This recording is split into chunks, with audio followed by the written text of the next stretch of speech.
السلام علیکم ورحمۃ اللہ۔ بھائی اس کا سوال ہے، ننگے ہو کر نہانا کیا منع ہے کہ آدمی غسل خانے میں ننگے ہو کر نہائے؟ ننگے ہو کر نہانا، آدمی خلوت میں ہو یا لوگوں سے سائڈ پر ہو، سب کے سامنے لوگ سامنے ہوں اور بندہ ننگے ہو کر نہانا شروع کر دے، یہ حرام ہے۔ ٹھیک ہے جی۔ صحیح بخاری میں حدیث نمبر 274 ہے اور صحیح مسلم میں حدیث نمبر 339 ہے۔ حضرت موسیٰ علیہ السلام ننگے ہو کر غسل فرما رہے تھے، اور حدیث میں الفاظ یہ ہیں کہ پتھر حضرت موسیٰ علیہ السلام کے کپڑے لے کر کے دوڑ پڑا۔ معاملہ یہ تھا کہ حضرت موسیٰ علیہ السلام بڑے شرم و حیا والے تھے، اور ہر ایمان والا شرم و حیا والا ہی ہوتا ہے۔ تو عام لوگ اس معاشرے کے اندر ننگے ہو کر ایک دوسرے کے سامنے ننگے ہو کر غسل کر لیتے۔ جیسے آپ سمجھ لیں کہ مکہ کے مشرک کئی لوگ ان میں سے بیت اللہ میں مرد و عورت ننگے ہو کر طواف کر لیا کرتے تھے۔ تو اسی طرح حضرت موسیٰ علیہ السلام کی قوم میں بنی اسرائیل کے اندر کئی لوگ ایسے بے شرم اور بے حیا تھے کہ ایک دوسرے کے سامنے ننگے ہو کر غسل کرتے، جبکہ حضرت موسیٰ علیہ السلام ایسا فعل بد کا ارتکاب نہیں کرتے۔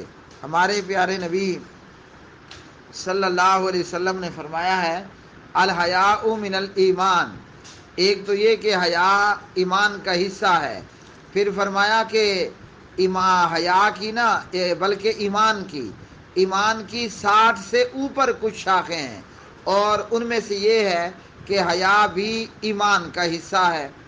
تو حضرت موسیٰ علیہ السلام حیادار تھے، شرم و حیا رکھنے والے تھے۔ وہ عام لوگوں کی طرح لوگوں میں ننگے ہو کر نہیں نہاتے تھے۔ لوگوں نے باتیں کرنا شروع کر دیں، ہو نہ ہو موسیٰ میں کوئی خرابی، کوئی نقص ہے علیہ السلام۔ تو پھر ایک دن یہ ہوا کہ حضرت موسیٰ علیہ السلام کسی ندی کنارے لوگوں سے جو ہے وہ ہٹ کر کے علیحدگی میں، تنہائی میں اپنے کپڑے اتارے اور پتھر پر رکھ دیے، ستر بھی، شلوار بھی، قمیض بھی، جو کچھ انہوں نے پہن رکھا تھا پتھر پر رکھ دیے، اور خود ایک سائڈ پر ہو کر لوگوں سے اوجھل ہو کر غسل کرنے لگے۔ جب غسل کر لیا اور پتھر سے کپڑے اٹھانے کے لیے آگے بڑھے، پتھر دوڑ پڑا۔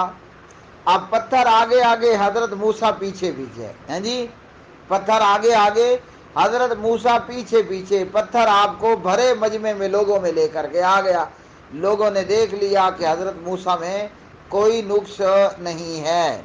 امام نووی رحمہ اللہ نے صحیح مسلم میں اس حدیث پر باب باندھا ہے، خلوت، تنہائی میں ننگے ہو کر اور بے لباس ہو کر غسل کرنے کا جواز۔ اسی طرح صحیح بخاری 275 میں ہے، حضرت ایوب علیہ السلام کا ننگے ہو کر اور بے لباس ہو کر کے غسل کرنا۔ تو پیارے نبی صلی اللہ علیہ وسلم نے خلوت یا تنہائی میں یا غسل خانے میں ننگے ہو کر غسل کرنے کی ممانعت نہیں کی۔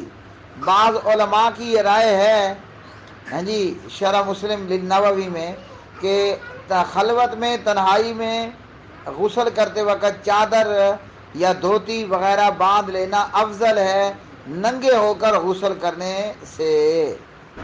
شرعی طور پر اس میں کوئی قباحت نہیں۔